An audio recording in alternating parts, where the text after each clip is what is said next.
Erin Park in Broome. A young Muslim girl, a high-flying AFL captain and one of Australia's richest businessmen are an unlikely trio. They represent the cornerstones of a groundbreaking community project that's kicking goals both on and off the field.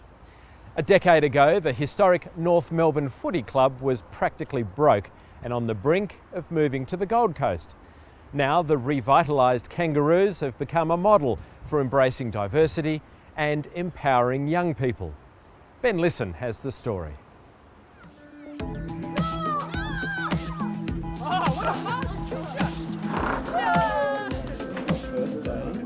To be a really successful club, you need to have really strong roots within your community, and for a long time we hadn't really done that very well. I suspect most people couldn't think they could achieve what they have achieved, because it is quite remarkable. In a way, it does kind of represent how colourful Australia is, and especially in the North Melbourne community. I mean, we've got people from all four corners of the world here. Three very different voices with one thing in common, a place called the Huddle. Migrant and refugee children come here to study, to play sport and to learn life skills.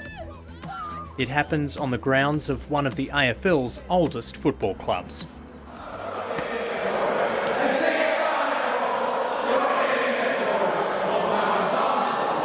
The North Melbourne Kangaroos have opened their arms to refugees. Last year alone, 14,000 people took part in the Huddle's education and training programs. More than 200 volunteers ran after-school study sessions, career counselling, financial and health seminars, as well as sports activities. Noelle Hersey has returned to the Huddle as a volunteer after using it to help her get to university. Oh, my friend dragged me here, kind of thing, yeah. She was like, oh, let's study together. And I'm like, I've been to other after-school programs. I'm like, I'm not really into studying. And then she's like, no, let's go to the Huddle. I'm like, what is the Huddle? You're welcome here simply to be welcomed. I mean, you don't even have to necessarily study, to come to study support. You better come in, Ben, and see some of the real stuff. The real stuff. A driving force behind the Huddle is its chairman, Peter Scanlon, one of Australia's wealthiest businessmen who made his fortune in logistics. Scanlon believes in diversity, a successful business philosophy forged by his upbringing. So I used to work behind the counter every day serving all the migrant men as they went off to catch the train. Okay. And my dad used to give me a cuff behind the ear if I ever sniggered at their English or anything like that, and used to explain to me just how much courage it took them to actually leave their country, come here. Probably wasn't going to be great for them, but great for their kids. And I've always remembered that. Scanlon has been a die-hard Kangaroos supporter since he was a kid, a promising junior who chose not to pursue a footy career. What was the reputation of North Melbourne at the time? Basically, it was the shin-boner spirit. I mean, they had some terrific, tough, hard footballers who probably would be in front of the match review panel most weeks. The Kangaroos enjoyed success in the 70s and the 90s, but poor governance led to a crippling $8 million debt. In 2007, the AFL tried to force the club to move to Queensland.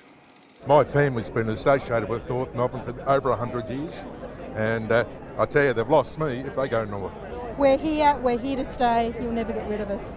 There was a lot of emotion though around that time, wasn't there? Absolutely, and it was an emotional decision. The risk was we were staying here and could be non-existent, or you could go and be something else and carry part of the tradition with you. A rescue plan saw shareholders hand control of the club back to the membership. Peter Scanlon was part of that plan. He saw an opportunity to help rebuild the club's facilities and instill a new vision for engaging the community. Yeah.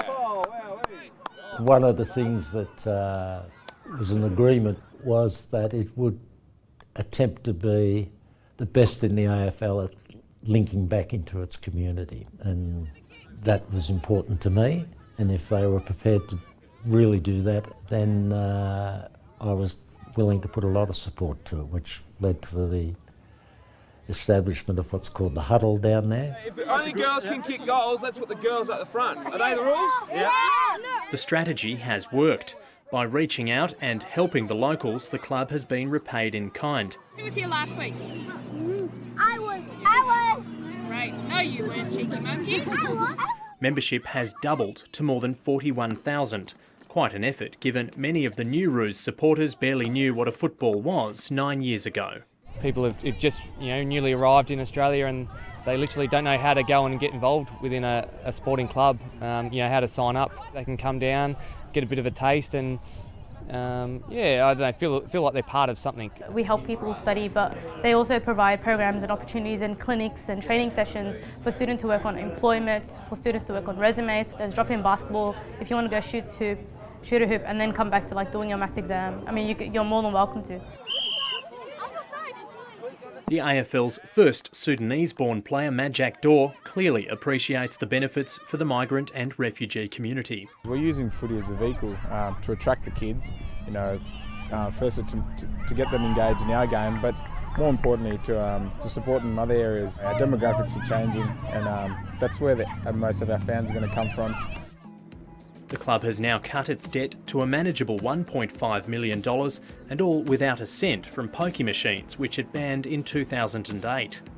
Whether it's hitting the books or hitting the sports ground, there is now a proven game plan for building grassroots support, which other clubs are being encouraged to follow.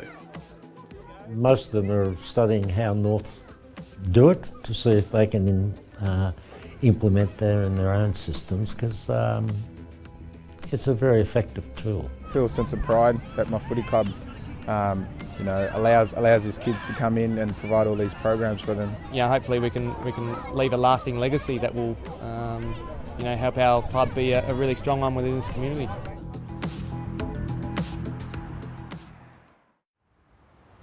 Ben Lisson in Melbourne.